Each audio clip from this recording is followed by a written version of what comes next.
Plusieurs familles se retrouvent démunies. Il faut racheter le nécessaire, gérer les assurances, mais surtout retrouver un logement à une semaine de la rentrée scolaire. Vous allez entendre leurs témoignages. Ils sont recueillis par Connie Dufaux et Léa Bucher. Après l'incendie qui a ravagé leur maison, Margot et Brian ont tout perdu.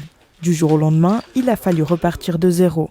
La première chose qu'on a faite, c'est aller au magasin s'acheter des habits. Tous les produits de première nécessité, donc il faut s'imaginer qu'on n'a plus de brosse à dents, plus de déo, plus de shampoing.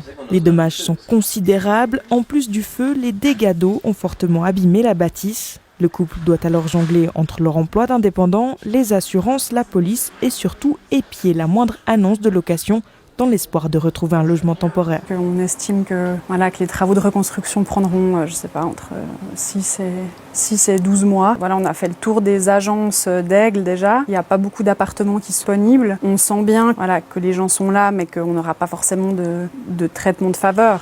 De nombreuses familles se retrouvent dans la même situation. L'une d'elles, avec 4 enfants, n'a toujours pas de solution à une semaine de la rentrée scolaire.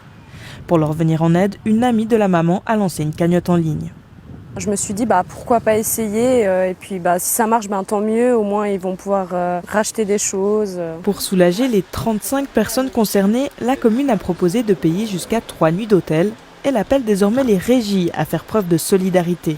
Faire un dossier quand on est avec son appartement, avec ses classeurs, etc., c'est quelque chose d'assez facile. Quand vous avez tout perdu, c'est peut-être un tout petit peu plus compliqué. Et je pense qu'un peu de bon sens, comme on l'aime bien le dire dans notre canton de Vaud, ferait du bien dans cette situation difficile. En attendant de retrouver un toit, Margot et Brian se disent touchés par la forte solidarité exprimée par leur famille et amis. Ils espèrent regagner leur maison d'ici une année.